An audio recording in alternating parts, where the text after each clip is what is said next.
క్రీస్తు పరిశుద్ధ నామమున చేరి వచ్చిన మీ అందరికీ నా శుభాభివందనములు. Good morning everybody. ఈ దినము కొరకై ఏర్పాటు చేయబడిన వాక్య పాఠము దెసలోనికైలకు రాసిన మొదటి పత్రిక 5వ అధ్యాయము 16-18 వరకు, అంటే ఒకటే వచనం అంతా కూడా 16-18 చదువుతున్నానండి. దెసలోనిక మొదటి పత్రిక 5:16. ప్రతి విషయమందును కృతజ్ఞతాస్తుతులు చెల్లించుడి. ఇలాగు చేయుట యేసు క్రీస్తునందు మీ విషయంలో దేవుని చిత్తం.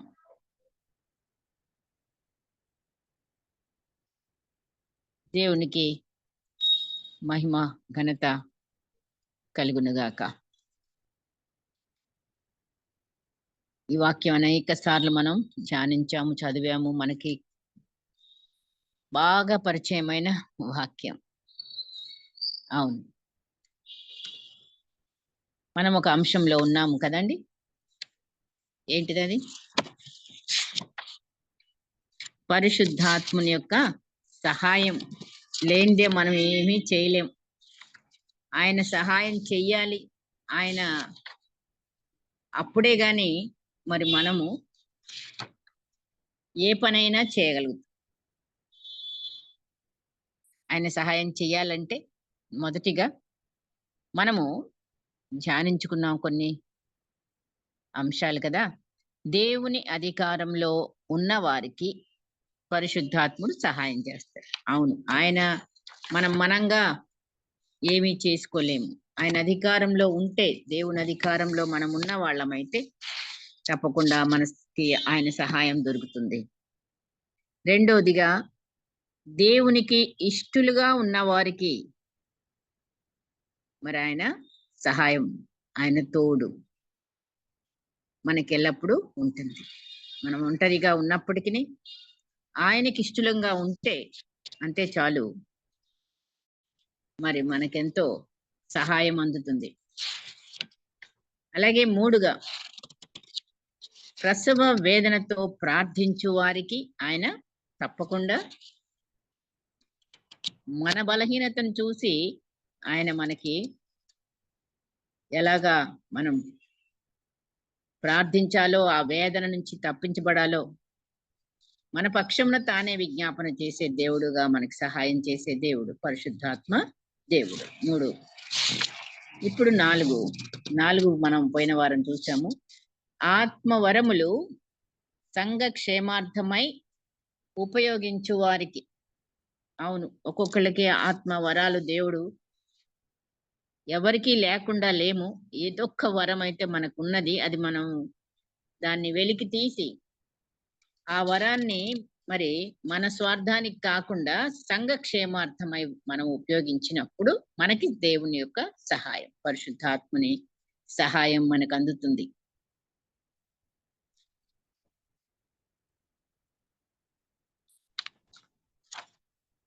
ఈరోజు పరిశుద్ధాత్మని సహాయం మరి ఎవరికండి? అర్థమైందిగా చదివిన వాక్యం ద్వారా. ప్రతి విషయంలో దేవునికి స్తుతులు చెల్లించే వారికి. కేవలం స్తుతులు ఎప్పుడు పెడితే అప్పుడు అని కాదు, మనం కంపల్సరీగా మొట్టమొదట దేవునికి స్తుతి చెల్లించాలి. స్తుతిని ఎక్కడ పెట్టాలి? ఫస్ట్ లైన్ లో పెట్టాలి. అదనమాట. అప్పుడు మనము ఆశ్చర్య కార్యాలు, అద్భుత కార్యాలు చూడక తప్పదు. ప్రతి విషయంలో కూడా. ఎందుకంటే ఇక్కడ చదివిన వాక్యం బట్టి చూస్తే యేసుక్రీస్తునందు మీ విషయంలో అది దేవుని చిత్తము అంటున్నాడు.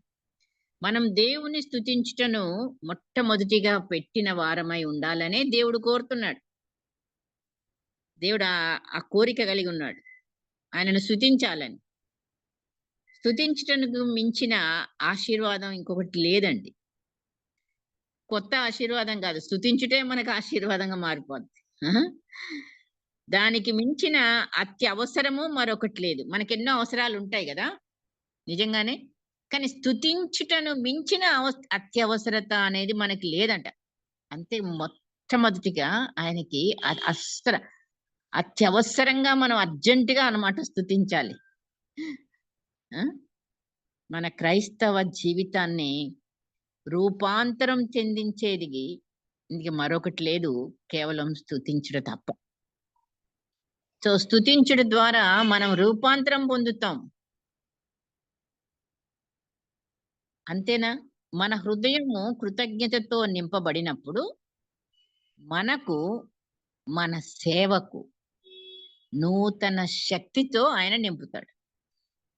నిజంగా స్తుతుల ద్వారా మరి మనకి ఇదివరకు ఎన్నెన్నో మనం తెలుసు మనకి అసాధ్యమైనవి సాధ్యమవుతాయి. ప్రార్థనలకు జవాబులు. ఇంకా ఎన్ని విషయాలలో కూడా స్తుతించుట ప్రారంభించినప్పుడు అద్భుతాలు, ఆశ్చర్యాలు ఇలాగా మనకి తెలియనిదంటూ ఏమి లేదు. కానీ మరి అలా చేస్తున్నామా అనేది ఇప్పుడు మనకి. అన్ని విషయాల్లో కూడా మనం స్తుతిస్తున్నామా? అప్పుడే నూతన శక్తితో మనం పొందుకుంటాం. ఆ శక్తిని నిజంగా ఆహ్, చూసి అనుభవంలోకొచ్చింది నా జీవితంలో చాలా విషయాల్లో మరి ప్రతి పరిస్థితుల్లో స్తుతించడానికి ఎప్పుడో ఒక్కసారి మర్చిపోతున్నా కూడా రెగ్యులర్‌గా అది ప్రాక్టీస్‌లో పెట్టుకొని మరి నడుస్తుంది. మన జీవితాలు, నా జీవితం గూడా. అది మనము ఆత్మీయంగా మనం మనకున్న పోరాటాలన్నీ కూడా స్తుతి ద్వారానే ఎలా అవుతాయి? పోరాటాలన్నీ విజయాలుగా మారి తీరుతాయి. ఏ మాత్రం డౌట్ లేదు. ఇది మట్టుకు. కాబట్టే మరి మనం ఏం చేయాలి? పరిశుద్ధాత్ముని సహాయము మనకు కావాలి. ప్రతి విషయంలో దేవుణ్ణి స్తుతించడం మొదలు పెట్టాలి. స్తుతి, ప్రార్థన. ఈ రెంటిని కూడా మనం ఎప్పుడు కూడా విడదీయలేము. విడదీయరానివి. అవి కలిసే ఉంటాయి. అంటే ఎట్లాగా? పక్షికి 2 రెక్కలు ఎలాగైతే ఉంటాయో, అలాగే 2 రెక్కల్లాగా స్తుతి, ప్రార్థన. అప్పుడే మనము ఆ రెక్కలతో ఎక్కడికెళ్ళగలం? పైకి ఎగరగలం. ఎక్కడ పైకి? పరలోకానికి. కదా! ఒక రెక్క లేకపోతే మరి ఎగరలేము గదా! అవును. యెహోవా కొరకెదురు చూచువారు నూతన బలమును పొందుదురు. పక్షిరాజుల వలె రెక్కలు చాపి పైకి ఎగురుదురు. పైకి పరలోకానికి ఎగురుదురు. అలయక సొమ్మసిల్లక నడిచిపోవుదురు. ఆ! అలాగా మనం కూడాను ఈ స్తుతి అండ్ ప్రార్థన. ముందు స్తుతి, తర్వాత ప్రార్థన. 2 మరి ఏది కూడా ఇంకా ఎలాగుంటాయి అంటే, ఒక సైన్యంలో సైనికులు ఎప్పుడు గూడా సిద్ధంగా ఉంటారు. మార్చ్ ఫాస్ట్ చేస్తారు. ఎలాగా? లెఫ్ట్, రైట్, లెఫ్ట్, రైట్ కదా! అలాగా ఈ 2 కూడాను లెఫ్ట్, రైట్‌లనమాట. సో, 2 అడుగుల్లాగా స్తుతి, ప్రార్థన. వీటిని మనము ఎప్పుడు కూడా విడదీయలేము. సాతానుడు ప్రార్థనకు భయపడతాడని అందరికీ తెలుసు కదా! అవును. మనకు తెలుసు బాగా. కానీ ప్రార్థన కంటే గూడా స్తుతించడం ఆరంభించినప్పుడు ఇంకా ఎక్కువ భయపడతాడంట. సాతానుడు ఎక్కువ భయపడాలంటే ఏం జేయాలి? స్తుతించాలి. మనమే భయపడగొడితే ఇంక మరి స్తుతి ఎక్కడొస్తది? భయమొస్తది. ఏదన్నా పరిస్థితులు మనకు భయం కలిగిచ్చేటివి ఉన్నప్పటికీ, మనం స్తుతి చెల్లించినప్పుడు నేను మీకు ఇదివరకు కూడా ఒకసారి చెప్పే ఉంటాను. ఒక ఇన్సిడెంట్ నాది. అది గూడా చిన్నగా షార్ట్‌గా చెప్పాలంటే, మా ఇంట్లోకి ఒకసారి ఒక పెద్ద పాము వచ్చింది. కిచెన్‌లో ఉన్నాను. ఆహ్, స్టవ్‌కి పక్కన సింక్, మధ్యలో ఒక చిన్న విండో. ఆ విండోకి చిన్న పిట్టగోడ టైప్‌లో ఉంటది గదా! మనకి విండోకి. అక్కడ నేను పేపరేసుకున్నా మామూలుగా. అయితే దాని కింద నుంచి చిట్చిటా అని శబ్దం రావడం విన్నా. డే టైమే 10కి మార్నింగ్ ఎర్లీ డే టైమ్‌లో ఆ సమయంలో ఒక్కదాన్నే ఉన్నాను. అంకుల్ బయటికెళ్లారు. ఎవరు లేరు. నేనే 10:00 అయిన తర్వాత వంట మొదలుపెట్టడానికి కిచెన్‌లోకెళ్ళినప్పుడు, నేను ఒంటరిగా ఉన్నప్పుడే ఆ ఇన్సిడెంట్ జరిగింది. ఆ పాము అలాగా కింద నుంచి వస్తుంటే నాకేం తెలియలేదు. ఏదో నల్లగా మాత్రం కొంచెం కనపడింది హెడ్. అది చూసి ఏంటోలే అనుకున్నా. ఏదో మరి ఉడత అది ఏంటి ఇట్లాగొస్తుందా? అని కొంచెం అట్ట అట్ట చూస్తా ఉంటుంటేనే దాని నాలుకలు పింక్‌గా దగ్గర నుంచి చూసాను చాలా. అది చూసి కొంచెం ముందుకొచ్చి అది కొంచెం పైకి లేసింది తల. తర్వాత ఇంక కొంచెం పొడుగ్గా వచ్చింది. పేపర్ అయిపోయింది. అది కొంచెం ఇంకా కనబడిందనమాట. చూడగానే నాకర్థమైంది. అప్పుడు నేను ఇది పామని గ్రహించా. అయితే వెంటనే మీరు నమ్మండి, నేను యేసు రక్తమే జయము అనే మాట నా నోటొచ్చింది. చిన్నగానే అన్నాను. యేసు రక్తమే జయం. అసలు తెలియకుండానే అంటే ఎప్పుడు గూడా నోట్లో స్తుతి, యేసు రక్తమే జయం అనే 2 మాటలు ఉంటానే ఉంటాయి. ఆటోమేటిక్ భయం రాలేదు. కానీ యేసు రక్తమే జయం. అన్నానో లేదో అక్కడే ఆగిపోయిందది. మళ్ళీ ముందుకు జరగలేదు. అక్కడి నుంచి కొంత దూరం నడిచొచ్చిందల్లా అంతసేపు మళ్ళీ అది నడవకుండా అలాగే నిలబడిపోయింది. నాకు కొంచెం ధైర్యం వచ్చింది. నేను అక్కడే నిలబడ్డా. కానీ మళ్ళీ యేసు రక్తమే జయమని కొంచెం గట్టిగా అన్నా. ఇట్లాగా 2, 3 సార్లు అనగానే ఏం చేసిందంటే అది, ఇక ముందుకు పోకుండా ఎనక్కే తిరిగి మళ్ళీ వచ్చిన దానిలో నుంచి ఎళ్ళలేదు. అట్లా గడిలాగుంటాయి మనకు కదా! ఆ సందులు. అయితే పైనున్న సందులోకి ఎళ్ళడం బయటికెళ్ళింది. ఎళ్తుంటేనే కనబడిందది. ఎంత పొడవుందో ఏంటో నాకది తెలీదు. వెళ్ళేది చూసి అప్పుడు వెళ్ళిన తర్వాత బయటికెళ్ళి ఇంత పొడుగున మోచేయంత పొడవున పోయిన తర్వాత అది ఇట్లా అని పడగ విప్పి అటు చూస్తుంది. అప్పుడు వెనకాల నాకా తల మీద వెనక ఉన్న ఆ గుర్తుంటది గదా! నాగుపాముకి. సో, అది చూసి ఓహో! నువ్వా? ఇంకా నాకు కొంచెము సైతానా అని ఇంకా ధైర్యమొచ్చింది తప్ప నాకు నిజంగా భయమనేది కలగలేదు. ఎందుకంటే యేసయ్య ఉన్నాడండి. మనం ఎప్పుడైతే యేసు పేరు చెప్తామో, స్తుతి చెల్లిస్తామో, యేసు రక్తముని జ్ఞాపకం చేసుకుంటామో, యేసు రక్తమే జయమన్న మాట నోట వచ్చిందో అది పోయి అలాగుంటే, ఇంకా అక్కడొక సైకిల్ ఉంటది. చిన్న పిల్లలు వెళ్ళే లే గర్ల్స్ సైకిల్. పైన డాక్టర్స్ ఉంటారు. మా ఓనర్స్ అన్నమాట. వాళ్ళ పిల్లల సైకిల్ అక్కడ ఉంటది. దానికొక బుట్ట ఉంటది ఫ్రంట్‌లో. అది మొత్తం అంతా వెళ్ళి బుట్టలో కూర్చుంది. నాకు కనబడుతుంది. ఇంకా అక్కడి నుంచి కొంచెం తల పైకి లేపి నన్ను చూసి దించుతుంది తల కిందకి లోపలికి మళ్ళా. నేనన్నా "అక్కడే ఉండు." నేను మాట్లాడినా కొంచెం ధైర్యంగా. "నువ్వు అక్కడే ఉండు. కదిలావంటే చూడు. యేసు నామమున నీకు ఆజ్ఞాపిస్తున్నాను. నువ్వు అక్కడే ఉండు" అని ధైర్యంగా మాట్లాడుతున్నా గట్టి గట్టిగా. పక్కన ఇంటి వాళ్ళకి ఇవన్నీ వినపడి, "ఈ పాస్టమ్మ ఏంటి అయ్యగారినేంటి అట్లా అంటుంది" అనుకున్నారంట. మేమిద్దరమే గదా ఉండేది. యేసు నామమున నీకు ఆజ్ఞాపిస్తున్నాను. నువ్వు అక్కడే ఉండు. కదలొద్దని అంటుంది. ఎందుకిట్లా అంటుందని వాళ్ళు పక్కింటి వాళ్ళు ఇద్దరు లేడీస్ మరి ఆ పక్క నుంచి మాకు ఇంటి ముందుకొచ్చారు. నేను నిలబడ్డ స్థలంలోకి. వచ్చినప్పటికి నేను ఇంకా కొంచెం బయటకొచ్చి దాన్ని చూస్తూ ఇది పాము అని చెప్పడానికి వాళ్ళకొక సైగ చేసినన్నట్టు చేతులతో. వాళ్ళకర్థమైంది. ఇంత లోపల అది బుట్టలో నుంచి లేసి ముందుకెళ్ళి అక్కడ ఒక రోకలి గోడకి పెట్టి ఉంది. అయితే రోకలి మీద నుంచి ఎళ్లి ఇటు సగము, అటు సగం ఉండి రోకలి మీద నడుము పెట్టింది. పెట్టి పడుకుంది. అంటే ఎంత పొడవుంది నా పొడవు కంటే ఎక్కువనే ఉండొచ్చు బహుశా అది. అంతే అంతుంది సగం ఇటు, సగం అటు గోడ మీదకి గోడ కాదు మూలలో ఆహ్, రోకలి మీద పడుకుంది.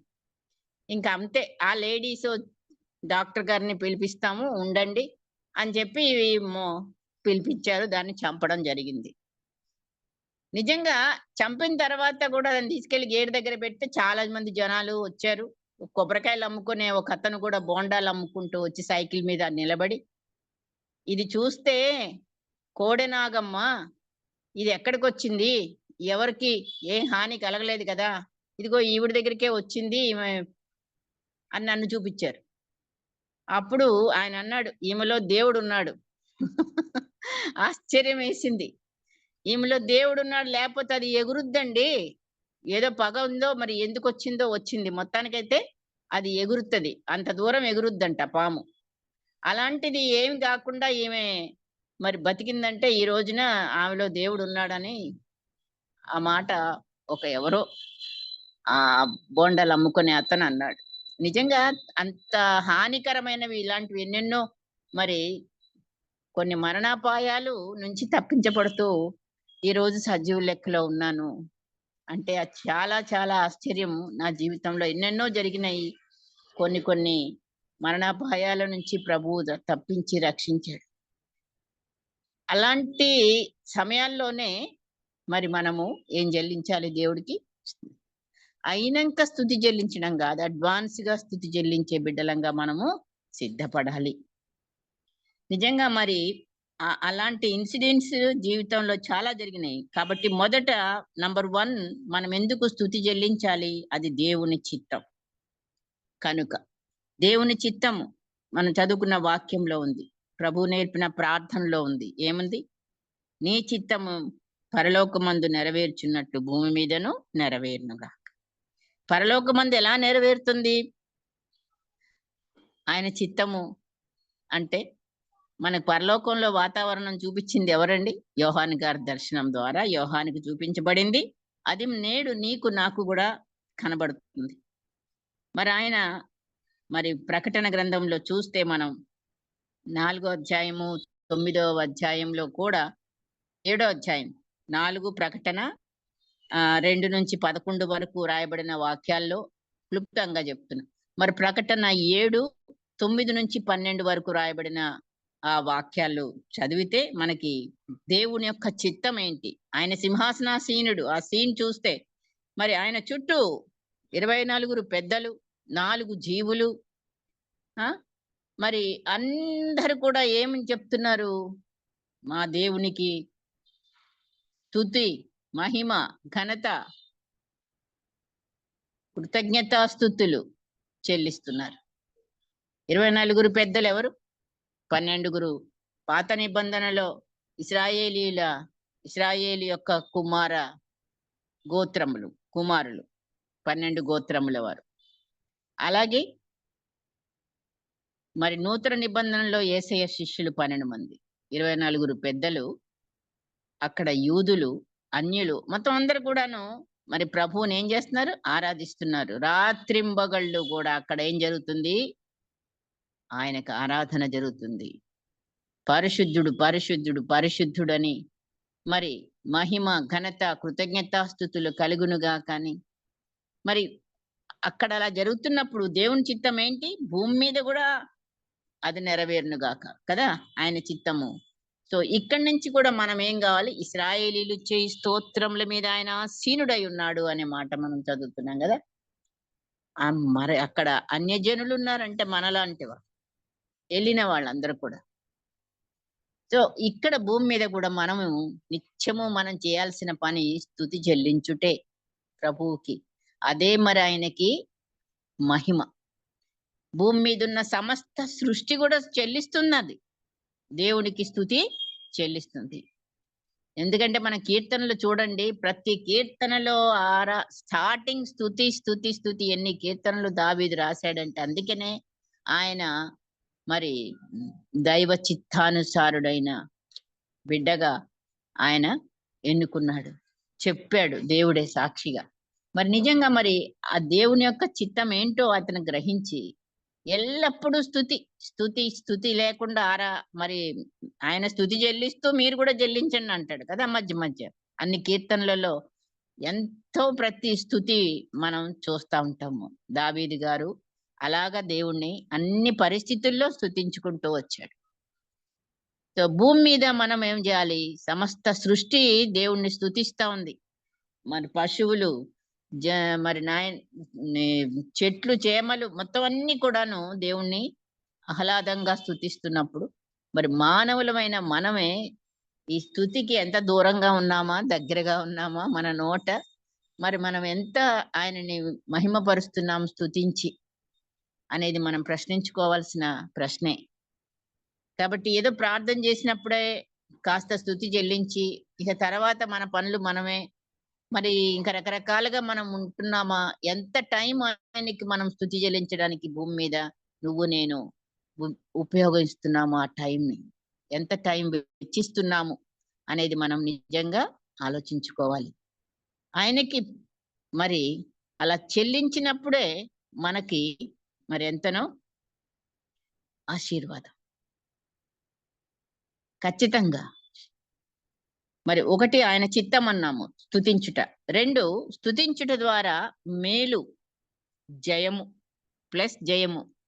మనకు మేలు ఒకటే గాదు, జయం కూడా కలుగుతుంది స్తుతించుట ద్వారా. మరి అనేక పరిస్థితులు మనకొస్తాయి, ఎదుర్కొంటుంటాము జీవితంలో. అన్ని పరిస్థితులు గూడా స్తుతించే పరిస్థితులే ఎదుర్కొంటామా? కాదు. కొన్నిసార్లు స్తుతించడానికి మనకు చాలా కష్టంగా ఉంటది. అవును, ఫెయిల్ అయినప్పుడు స్తుతించడం అంటే ఎలాగొస్తది అని అంటారు. జ్వరం వచ్చింది, రోగం వచ్చింది, బాధలో ఉన్నాము, వేదనలో ఉన్నాము. అప్పుడు ఎలా స్తుతించాలి అని అనుకోవచ్చు. కొన్ని శ్రమలు రావచ్చు. వేదనలలో, బాధలలో, కష్టాలలో, ఇబ్బందులలో కూడా మరి ఆర్థిక ఇబ్బందులు లేదా ఇంకా ఏదో ఒక కష్టము, అలాంటి ఒక దరిద్రత ఉన్నప్పుడు మనము స్తుతి చెల్లించండి అన్ని పరిస్థితుల్లో అంటే మనకెలాగొస్తుంది స్తుతి అని అనుకుంటాం మానవులం. నిజమే. కానీ అక్కడే మరి స్తుతి అనేది మన నోట రావాలి. అవును. ఎందుకు రావాలి అంటే మనకి ఈ వాక్యం జ్ఞాపకం రావాలి. దేవునిని ప్రేమించు వారికి మేలు కలుగుటకు సమస్తమును సమకూడి దేవుడు జరిగిస్తున్నాడు.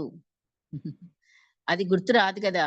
ఇదంతా ఈ ఈ ఈ కష్టము, ఈ బాధ, ఈ వేదన అనేది దీని వెనక దేవుడు నాకొక మేలు దాచాడు అని అనుకుంటామా? ఈ కష్టం నాకెందుకొచ్చిందో, దేవుడు ఎందుకిచ్చాడో అని బాధపడతాము. ఇంకా డిప్రెషన్‌లోకెళ్ళొచ్చు. ఇంకా వేరే వేరే దారులు చూస్తాం. కానీ అది కాదు. ఖచ్చితంగా దేవుడి సెలవు లేనిదే తల వెంట్రుక రాలదు అని మనకు తెలుసు కదా! మరి ఈ కష్టం వచ్చింది అంటే ఆయన సెలవు ఇస్తేనే వచ్చింది. ఆ సెలవు వచ్చిన తర్వాతనే మనకి ఆ కష్టం వచ్చింది. కనుక మనం ఏం జేయాలి? మేలు వెనకాల దాచి ఉంచిన దేవునికి మనం స్తుతి చెల్లించక తప్పదు.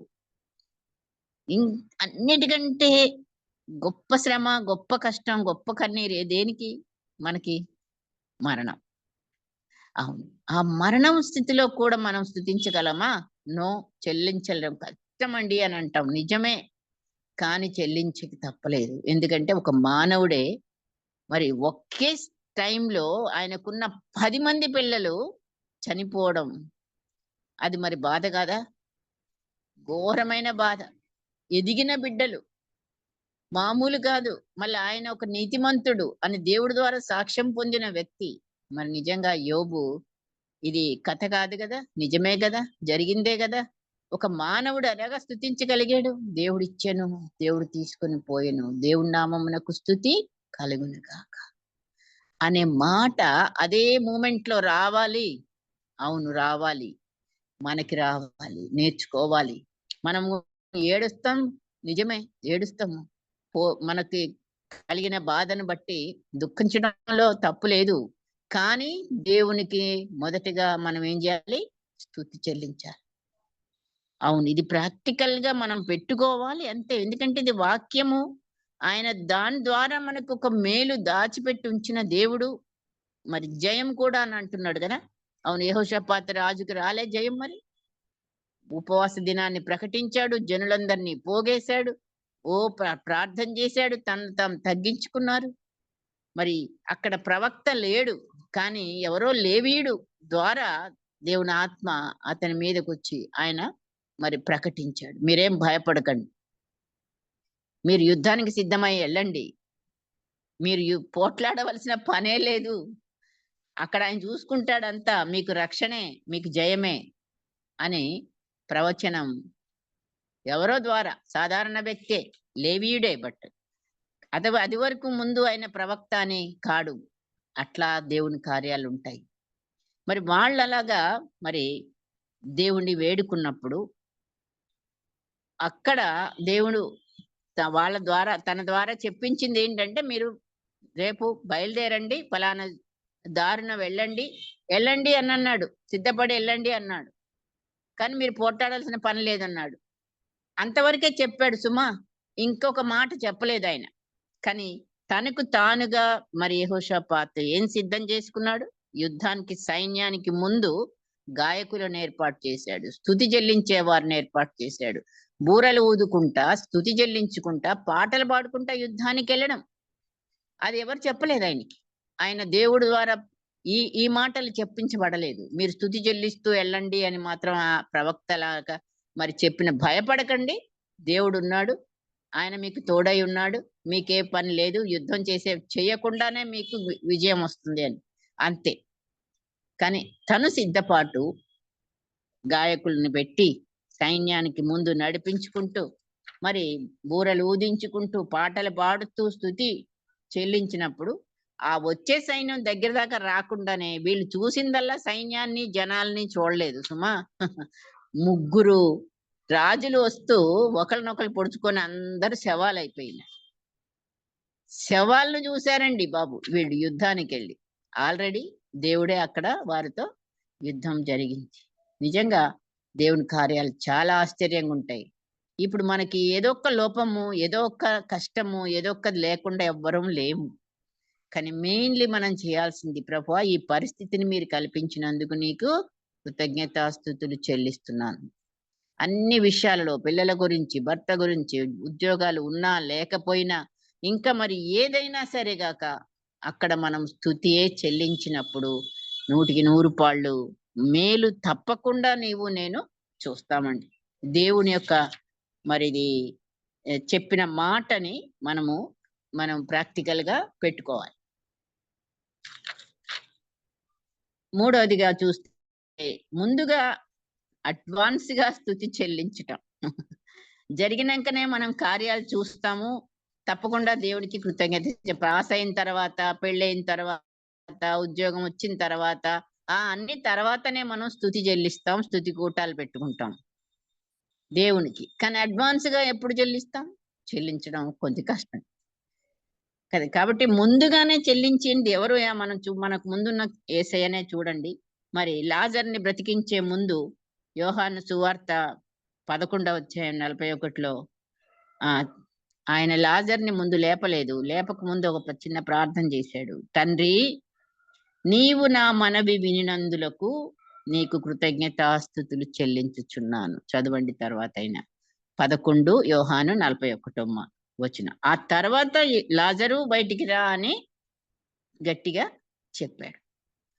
ఎందుకంటే ఇక్కడ ఉన్న వాళ్ళందరూ మరి నువ్వు ఎప్పుడు నా మనవి వింటావు, కానీ వీళ్ళ కొరకు నేను ఈ ప్రార్థన.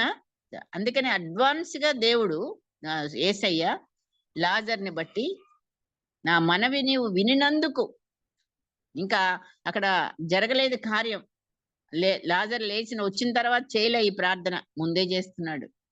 వినినందుకు నీకు కృతజ్ఞతాస్తుతులు చెల్లించుచున్నాను అన్నాడు. అవును, వారు వేడుకొనక మునుపే ఉత్తరం ఇచ్చేదను, వారు మనవి చేయిచుండగా ఆలకించేదను అని దేవుడి యొక్క వాగ్దానం ఉన్నది. యెషయా 65:24. దేవుడు మాట అంటే మాటే. మన మాటలు గాలి మాటలే అవుతాయి. మనం ఇస్తాము ఒక మాట, నెరవేర్చుకోలేము. కానీ దేవుడు భూమి ఆకాశములు గతించినను నా మాటలు గతించవు అని సెలవిచ్చిన మాటలు ఆయన మాటలు. నరుల వలె ఆయన పశ్చాత్తాపం, అయ్యయ్యో నేను అన్నాను కానీ చేయలేకపోయాను అంటాడా దేవుడు ఎప్పుడన్నా? నో.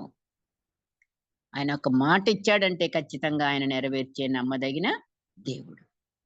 కనుకనే ఆయన మరి వాగ్దానం కూడా ఇస్తున్నాడు. వారు వేడుకొనక ముందే ఉత్తరం ఇచ్చేదని. ఎప్పుడు వేడుకొనక ముందే ఉత్తరం వస్తుంది? స్తుతులు చెల్లించిన వెంటనే. మనం అడ్వాన్స్ గా స్తుతులు ఆయనకి చెల్లించే బిడ్డలంగా ఉండాలి. అవును, అలాగే మత్తయి సువార్తలో 14వ అధ్యాయంలో కూడా మరి 5 రొట్టెలు 2 చేపలు సందర్భం మనకు తెలుసు కదా.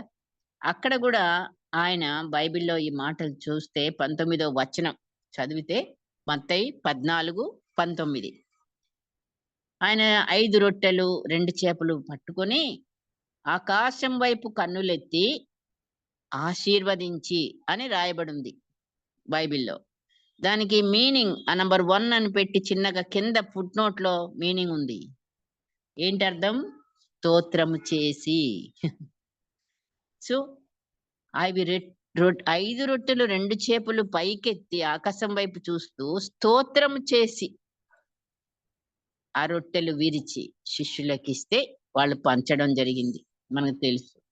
అక్కడ ఉన్న జనాలందరూ తిన్నగా తృప్తిగా, మరి మిగిలిన ముక్కలే 12 గంపలు ఎత్తారు అంటే అవన్నీ కూడా ఒట్టివి కాదు. అవి నిజమైన కార్యాలు, అద్భుతాలు. అవును. ఎన్నెన్నో అద్భుతాలు నీ జీవితంలో, నా జీవితంలో కూడా దేవుడు చేశాడు, చేస్తున్నాడు గూడా. కనుకనే మరి ముందుగా మన అడ్వాన్స్‌గా మనము దేవునికి ఎప్పుడు గూడా స్తుతులు చెల్లించే వాళ్ళంగా ఉంటే మనం అద్భుతాలు చూసే బిడ్డలంగా ఉంటాం. దేవునికి స్తుతుల ద్వారా మహిమ చెందే దేవుడు కదా! భూమి మీద ఆయనకి మహిమ. పౌలు, శీలలు ఆ సంగతి కూడా చూసుకుంటే దేవునికి స్తుతించుట ద్వారా మరి మహిమ చెల్లించే వారంగా మనం ఉండాలి. వాళ్ళు ఆయన సువార్త ప్రకటించినారు. ఏం తప్పు చేయలేదు. కానీ పట్టుకొని కొట్టి వాళ్ళని బంధించి చెరసాలలో పెట్టి బొండ వేసి అవన్నీ కూడా వాళ్ళు ఎంతో కష్టంతో నలిగిపోయి ఉన్నారు. ఎన్నో దెబ్బలు తిని మళ్ళీ సంకెళ్ళతో కట్టబడి అలా పడిపోయి ఉంటే వాళ్ళకి అలసిపోయి నిద్రన్నా రావాలి. లేదా బాధతో ఏడవనన్నా ఏడవాలి. అలాంటిది కాకుండా మధ్యరాత్రులో మరి అప్పుడు పాటలు పాడుతున్నారంట. నిజంగా మరి ఇది తలుచుకుంటే చాలా చాలా కష్టమైన పని. మనము నిజంగా మనకెంత బాధొచ్చి మనకంత బాధలో నుంచి దేవుణ్ణి స్తుతి చెల్లించడం అనేది చాలా మరది కష్టమైన పని.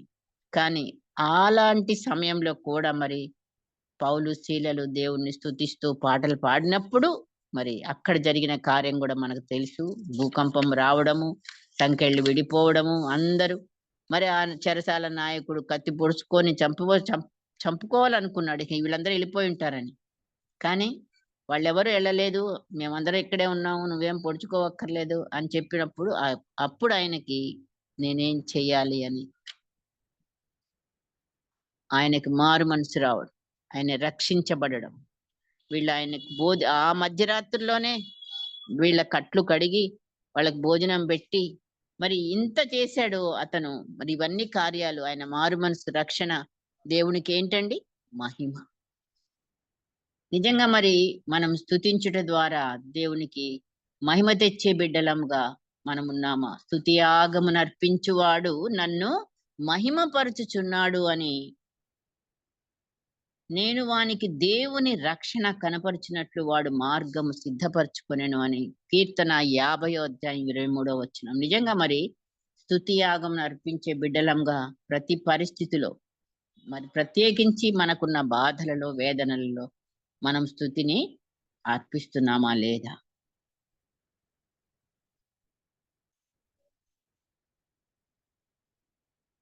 ఐదవదిగా చివరిగా చూస్తే మరి మనము కీర్తనలు 107వ అధ్యాయంలో ఎన్నో పరిస్థితులలో వాళ్ళు దేవుణ్ణి మరి అడిగారు. కష్టంలో అన్ని విషయాలలో వారు అక్కడ మరి మేలు పొందినంక గూడా మనం కొన్నిసార్లు దేవుడికి కృతజ్ఞతాస్తుతులు చెల్లించడం గూడా మరి కొంతవరకు మరి మర్చిపోయే బిడ్డలంగా గూడా ఉంటాం. వెంటనే మర్చిపోయే బిడ్డలంగా ఉంటాం. దేవుడు చేసిన మేళ్ళని జ్ఞాపకం చేసుకుంటూ అనేక సార్లు మనం ఆయనని స్తుతించే వాళ్ళంగా ఉండాలి. 107వ కీర్తనలో చూస్తే ఆయన కృపను బట్టియు నరులకు ఆయన చేయు ఆశ్చర్య కార్యములను బట్టియు వారు యెహోవాకు కృతజ్ఞతాస్తుతులు చెల్లించుదురుగాక అనే మాట ఎన్నిసార్లు మరి ఎన్నెన్నో ప్రవర్తనలు ఇక్కడ మనకు కనబడతాయి.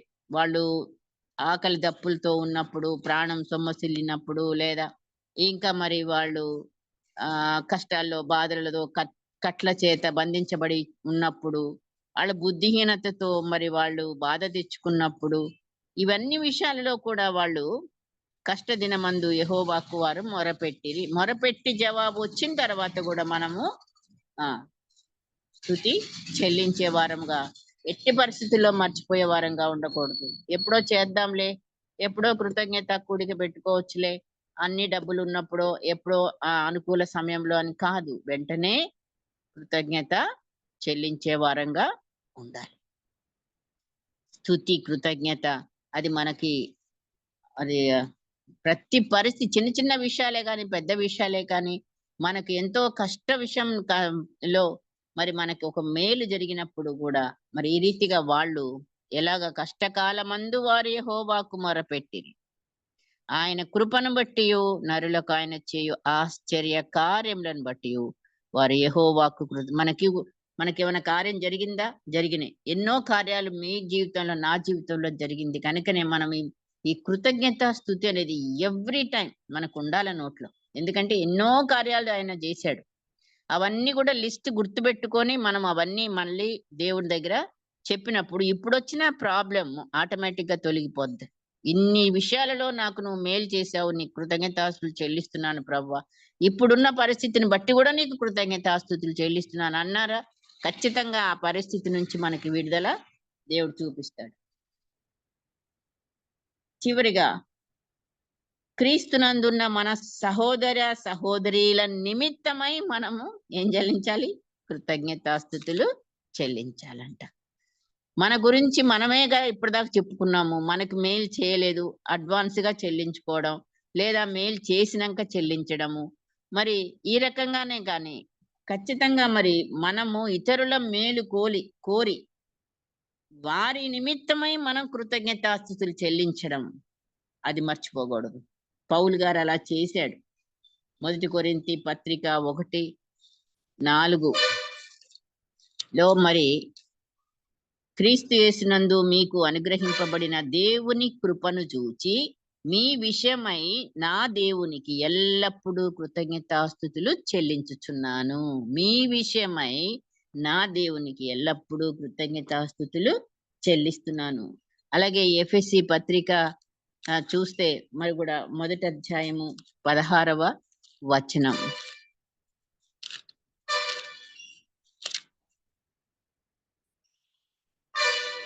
మీ విషయమై మానక దేవునికి కృతజ్ఞతాస్తుతులు చెల్లించుచున్నాను. అట్లా మనము ఒక్కొక్క మన విజ్ఞాపన ప్రార్థనలు మనం చేస్తాం కదా, వీళ్ళందరి గురించి మనం ఏం చేయాలి? కృతజ్ఞతాస్తుతులు దేవుడికి చెల్లిస్తూ ఉండాలి. అప్పుడే వాళ్ళకి జవాబులు, అప్పుడే వాళ్ళకి మంచి ఆన్సర్స్, వాళ్ళు అడిగిన వాటికి. ఫిలిప్పీ పత్రిక 1వ అధ్యాయం 3-6 వరకు కూడా, మొదటి దినము నుండి ఇది వరకు సువార్త విషయంలో మీరు నాతో పాలివారై ఉండుట చూచి మీలో ఈ సత్క్రియను ఆరంభించిన వాడు యేసుక్రీస్తు దినము వరకు దానిని కొనసాగించునని రూఢిగా నమ్ముచున్నాను గనుక మీ అందరి నిమిత్తము నేను చేయు ప్రతి ప్రార్థనలో ఎల్లప్పుడూ సంతోషముతో ప్రార్థన చేయుచు నేను మిమ్మును జ్ఞాపకం చేసుకున్నప్పుడెల్లా నా దేవునికి కృతజ్ఞతాస్తుతులు చెల్లించుచున్నాను. అది విజ్ఞాపన ప్రార్థన కావచ్చు. రక్షణ కొరకు కొంతమంది కొరకు చేస్తున్నామేమో, అలా మనం లిస్ట్ పెట్టుకొని చాలా మంది విషయాలు మనం చేస్తుంటాం కదా. చేసినప్పుడు ఇది మనం మర్చిపోకూడదు. ప్రభువా, వీళ్ళని బట్టి, ఈ వ్యక్తిని బట్టి, ఎవరి కొరకు మనం చేస్తున్నామో వారి నిమిత్తమై మనం ఏం చెల్లాలి? కృతజ్ఞతాస్తుతులు చెల్లించే వారంగా ఉండాలి. నిజంగా తోటి విశ్వాసుల గురించి మనం మొదటిగా వాళ్ళ గురించి విజ్ఞాపనను ఆయన దగ్గరికి తీసుకెళ్ళక ముందైనా, ఒకవేళ విజ్ఞాపన ప్రార్థన వారి గురించి చేసిన తర్వాత అయినా మనము చెల్లించాల్సింది వారి నిమిత్తమై కృతజ్ఞతాస్తుతులు చెల్లించాలి. ప్రార్థన చేసిన వాళ్ళు ఎవరైనా గాని గాక వారి నిమిత్తమని కృతజ్ఞతాస్తుతులు చెల్లించే బిడ్డలంగా కూడా మనము ఉండినప్పుడు మరి ఖచ్చితంగా పరిశుద్ధాత్మ దేవుడు నిత్యము మనకి అన్ని విధాలా సహాయం చేసే దేవుడుగా మనకు తోడై ఉన్నాడు. ఈ వాక్యము మరి మనందరి హృదయములలో ఫలింపచేసి మనల్ని కూడా నిత్యము స్తుతించే వారంగా, మన పెదవులను ఆయన అగ్నితో ముట్టి కాల్చి మనల్ని స్తుతి చెల్లించే బిడ్డలంగా మనల్ని సిద్ధపరచునుగాక. ఆమేన్. పరిశుద్ధాత్మ దేవా, నీకు స్తోత్రములయ్యా. గొప్ప దేవా, నిజంగా నీవు మాకు సహాయకుడిగా ఉన్నావు. కానీ మేము ఏ రీతిగా ఉంటే అట్టి సహాయాన్ని మేము పొందగలమో కూడా మీరు మాకు వివరించినందుకు నీకు వందనాలు, స్తోత్రాలు చెల్లిస్తున్నాం తండ్రి.